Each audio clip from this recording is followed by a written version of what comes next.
Roast press box office நேயர்களுக்கு அன்பு வணக்கம். நிகழ்ச்சிக்குள்ள போறதுக்கு முன்னாடி லைக், ஷேர், சப்ஸ்கிரைப் பண்ணுங்க. வாங்க நிகழ்ச்சிக்குள்ள போலாம்.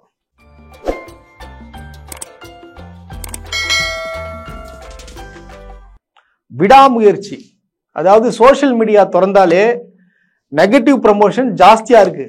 இருந்தாலும் என்னதான் நீங்க நெகட்டிவ் ப்ரமோஷன் கொடுத்தாலும் சரி, இல்ல எந்த அளவுக்கு ஒரு கீழ்த்தரமா கேவலமா ஒரு தனி மனித விமர்சனம் நீங்கள் பண்ணாலும் சரி, விடாமுயற்சியோட மேல போயிட்டு தான் இருக்கும்.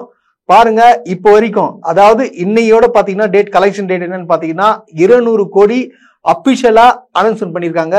எந்த வித ஏமாற்றுத்தனம் எல்லாம் கிடையாது. உண்மையாவே பாத்தீங்கன்னா 200 கோடி கலெக்ஷன் ஆயிருக்கு. இதுதான் உண்மையான நிலவரம். சூப்பர் சார், தாராளமா ஃபேமிலியோட பார்க்கலாம். படம் செமையா இருக்கு ப்ரோ, சூப்பரா இருந்துச்சு. ட்விஸ்ட் பயங்கரம், சூப்பரா இருந்துச்சு. என்ன பிடிச்சிருக்கு? நல்லா இருக்கு. எல்லாமே மியூசிக் நல்லா இருக்கு, ஆக்ஷன் நல்லா இருக்கு. இது ஒளி கொஞ்சம் நல்லா இருக்கு. ஒரு இங்கிலீஷ் படம் பாக்குற மாதிரி சூப்பரா இருக்கு படம். நல்ல டிஃபரெண்ட் மூவி இது அவையோட. சோ நல்லா இருக்கு பாக்க. நல்லா இருந்துச்சு. எல்லாமே விறுவிறுப்பு தான். செகண்ட் ஹாஃப்ல பயங்கர விறுவிறுப்பாங்க. ஒரு கதை ஓரியன்டா ஒரு ஆக்ஷன் படம். ஆக்ஷன் இருக்கு, கதை. ஆனால் சிலர், அதாவது பாத்தீங்கன்னா இப்போ விஜய் ரசிகர்கள் என்ன பண்றாங்கன்னா, அதாவது அவங்க இப்ப முன்னாடி எல்லாம் பாத்தீங்கன்னா ஸ்டார்டிங்ல படம் ரிலீஸ் ஆகும் போது படம் நல்லா இருக்குன்னு சொல்லியிருந்தாங்க. இப்ப பாத்தீங்கன்னா அஜித் ரசிகர்கள் அவர்கள் அவங்கள ஏத்துக்கல. அதாவது அவங்க கொடியெல்லாம் காமிச்சு சில சர்ச்சையான விஷயங்கள் நடந்துச்சு இல்லையா? சோ அதை ஏத்துக்காத பட்சத்துல என்ன பண்றாங்கன்னா, இப்போ நெகட்டிவ் ப்ரமோஷன் பண்றதுக்கு இறங்கிட்டானுங்க. இதுதான் விஷயமே. அதாவது அவங்களுக்கு புரியாது, என்னடா அது, இந்த மாதிரி நம்ம பேசுறோமே கரெக்டா, தனி மனித விமர்சனம் பண்றோமே, இது தப்பா ரைட்டான்றது தெரியாது. சோ அதனால இவங்க பண்றாங்க. அது திருப்பி ரிட்டர்ன் பேக்னா அவங்க தலைவரை திட்ட வேண்டியதா இருக்கு. சோ இப்படிதான் தொடர்ந்து வன்முறைகள்ல ஈடுபட்டு இருக்காங்க. அதாவது சோசியல் மீடியால வன்முறைகள் ஈடுபட்டு இருக்காங்க. இது பொதுவெளியில இந்த மாதிரி போச்சுன்னா பொதுவெளியில் நடக்கிறதுக்கு வாய்ப்பு இருக்கு. சோ ஏன்னா இதுல தூண்டுதல் காரணமாக தான் வருது. ஏன்னா ஒருவரை ஒருத்தருக்கு பத்மபூஷன் விருது கொடுத்திருக்காங்கன்னா, எது கொடுத்திருக்காங்க? அவர் நல்ல நடிகர், அவர் ஒவ்வொரு விஷயமும் தெளிவா பண்றாரு, நல்லது பண்றாரு, கரெக்டா பண்றாரு, எல்லாத்துக்கும் பெர்ஃபெக்டான மேன். சோ அதுக்காக பத்மபூஷன் கொடுத்திருக்காங்க.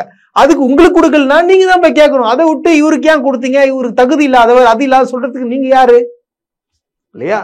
படம், அதாவது படத்தை வச்சு ஒரு தனி மனித விமர்சனம் பண்றானுங்க. அதாவது இவர் பாருங்க, இவர் ஒய்ஃபே பாருங்க, இவர் அஃபேர் வச்சிருக்கு, ஆனா இவர் பாருங்க போய் தேடி போறாரு, இதெல்லாம் என்னங்க ஸ்டோரி, இல்ல நல்லாவே இல்லை அப்படின்னு சொல்றாங்க. அப்ப இந்த மாதிரி பர்சனல் விஷயமே ஏகப்பட்ட பேர் நிறைய இருக்குங்களேங்க. சேர்ந்து வாழாம நிறைய பேர் இருக்கிறாங்க. சோ அதை பத்தி எல்லாம் பேசினா என்ன பண்ணுவீங்க நீங்க? இதெல்லாம் எதுக்கு சொல்றேன்னா அதுதான் சொல்றேன். அதனால எல்லாம் அமைதியா இருந்தீங்கன்னா அமைதியா போவோம். இதுல வேற அஜித் ரசிகர்கள், அஜித்தும் விஜயும் ஒண்ணு, அதுவும் இது ஒண்ணு, இந்த மாதிரி எல்லாம் பண்ணீங்கன்னா எப்படி நீங்க ஒண்ணாவீங்க? ஏன் இந்த விமர்சனங்கள்? எதுக்கு இந்த வன்மம்? இதை விமர்சிக்கிறதுனால நம்மளுக்கு என்ன கிடைக்க போகுது அப்படின்ற ஒரு விஷயத்தை யாருமே சிந்திக்க மாட்டீங்களே. படம் நல்லால யாரும் பார்க்க கூடாது, சரி சொல்லிட்டு போ, முடிஞ்சு போச்சு. அதை விட்டு ஏன் தப்பா இது பண்றீங்க, போர்ட்ரே பண்றீங்க? அஜித் அவர்கள் ஒரு நல்ல மனிதர், டைரக்டர் என்ன சொல்றாரோ அதன்படி கேட்டு நடிக்கிறவர். அதுக்கப்புறம் பாத்தீங்கன்னா இன்னொரு விஷயம், நீங்க பிரகாஷ்ன்றவன் யாரு, எதுக்கு நீங்க அவளை காட்டல? இதெல்லாம் எதுக்கு? ஸ்கிரீன் பிளேக்கு தேவையில்லாத ஒன்றுன்னு அந்த டைரக்டர் தள்ளி வச்சிருக்காரு. அப்ப அதுக்கே நீ பிரகாஷ்ன்றவன் யாரு, இது யாரு, இதெல்லாம் ஏன் இது தெரிஞ்சுன்னு நீ என்ன பண்ண போற? இப்ப திருப்பி படம் பார்த்துட்டு விடாமுயற்சிக்கு படம் பார்க்க போறீங்களா? இல்ல, நீங்க எப்படி இருந்தாலும் படம் நல்லா இருந்தாலும் என்ன சொல்லுவீங்க? படம் நல்லாவே இல்லை அப்படின்னு சொல்லிட்டு சொல்லுவீங்க. இதான விஷயம். ஒரு விஷயம் சிந்திச்சு பார்க்கணும். அதாவது விஜய் ரசிகர்கள் விமர்சிக்கிறீங்க, இருந்தாலும் பாத்தீங்கன்னா உங்களுக்கு ஒரு படம் வரப்போகுது, ஜனநாயகன்ற ஒரு படம் வரப்போகுது. அந்த படத்துக்கு என்ன நெகட்டிவ் ப்ரமோஷன் ஆகுன்றது நீங்க சிந்திச்சு செயல்படணும். இது நான் சொல்றேன், இதுதான் விஷயம். நாம என்ன கொடுக்குறோமோ அது நமக்கு திருப்பி வரன்றது இது நடைமுறைப்படுத்திட்டு இருக்கிறாங்க. இன்னமும் பாத்தீங்கன்னா தியேட்டர்ல போயிட்டு வேணும்ட்டு வேற ஒரு ஸ்கிரீன்ல போயிட்டு என்ன பண்றது, போட்டோ வீடியோ எடுத்து, இங்க பாருங்க கூட்டமே ஆளே இல்ல, இங்க பாருங்க ஆளே இல்ல, படமா அது ஒண்ணுமே இல்ல, கேட்டா 100 கோடி 200 கோடின்னு சொல்லிட்டு பொய் பேசுறீங்களே, எப்படி இதெல்லாம்? இது இன்னொரு விஷயத்தை நான் தெளிவுபடுத்த விரும்புறேன். நீங்க மறந்துட்டீங்களா மறக்கலையான்னு சொல்லிட்டு எனக்கு தெரியல. அஜித் அவர்கள் எப்பவுமே சொல்ற ஒரே வார்த்தை மட்டும்தான், என் படம் நல்லா இருந்துச்சா போயிட்டு படம் பாருங்க, ஒன்னும் ப்ராப்ளம் இல்லை, படம் ஓடுதோ ஓடலையோ அதை நான் பாத்துக்கிறேன், எனக்கு 1000 கோடி வாங்கணும் இல்ல 5000 கோடி வாங்கணும்ன்ற ஒரு இதுவே கிடையாது. படம் நல்லா தாங்க, விட்டுருங்க, ப்ரமோஷன்லாம் பண்ணாதீங்க. இதுதாங்க அஜித் குமார், இதுதானே பண்ணிட்டு இருக்காரு அப்போத்துல இருந்து.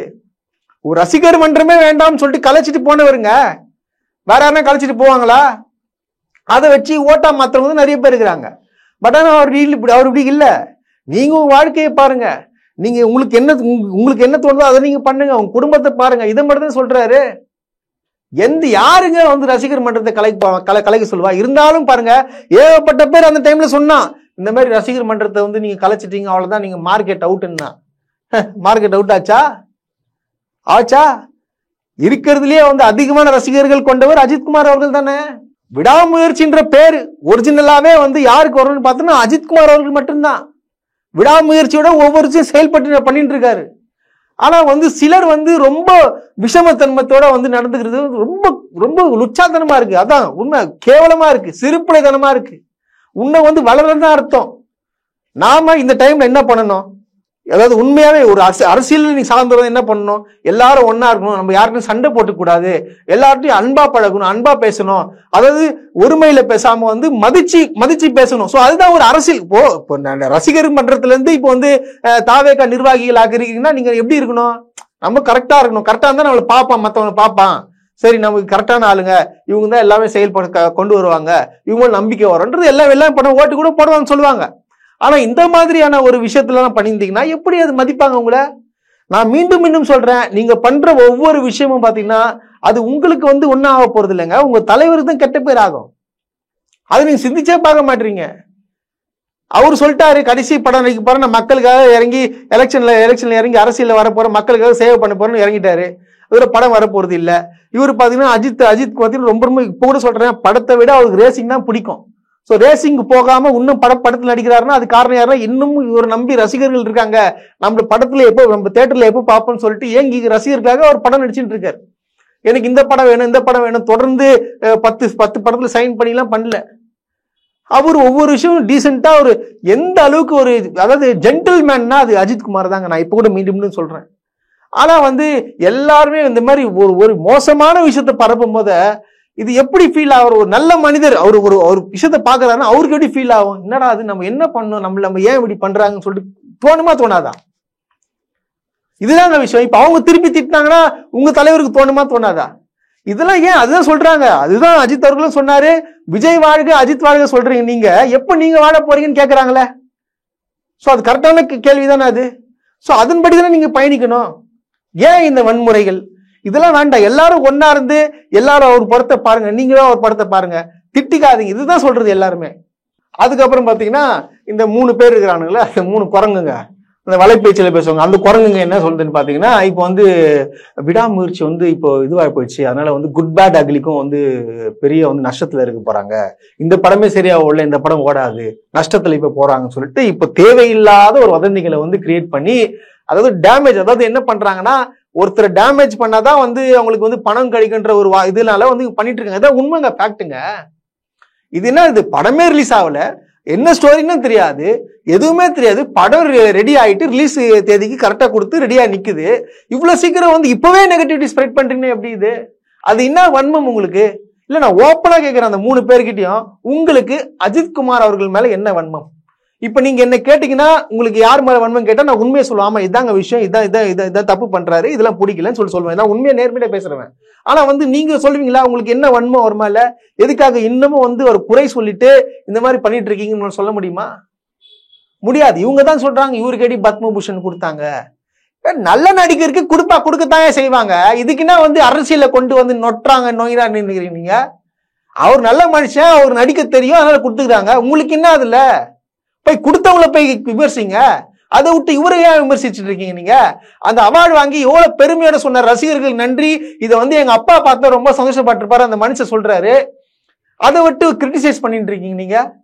இதெல்லாம் எதுக்கு? இதெல்லாம் நீங்க பண்றதுனால உங்களுக்கு சந்தோஷமா? அப்ப கூட அந்த மனுஷன் என்ன சொல்லுவாருன்னா, பரவாயில்ல என்ன திட்டினா அவங்க சந்தோஷப்படுறாங்களா, திட்டிக்கிட்டோம், ஒன்னும் பிரச்சனை இல்லை, யாரும் வந்து அவங்க சண்டை போடாதீங்க, இது பேசிக்காதீங்க சொல்றவர் தான் அஜித்குமார். ஆனா நீங்களாம் அப்படி இல்லை. இன்னமும் ஏன் வன்மம்? நீங்க பத்மபூஷன் விருது கொடுத்ததுக்கே வந்து இந்த வன்மத்தை கொட்டி கத்தினே இருக்கிறீங்களே. நீங்க நான் சொல்லிட்டு ஓப்பனா சொல்றேன், நீங்க கத்திக்கினே இருங்க, அந்த மனுஷனுக்கு கூட விருவில வந்து பாரத் ரத்னா கொடுப்பாங்க. நான் இப்ப கூட சொல்றேன், நோட் பண்ணி வச்சுங்க நீங்க. அதான் அஜித்குமார் சொல்ற டைலாக் தான், வாழு வாழ விடு.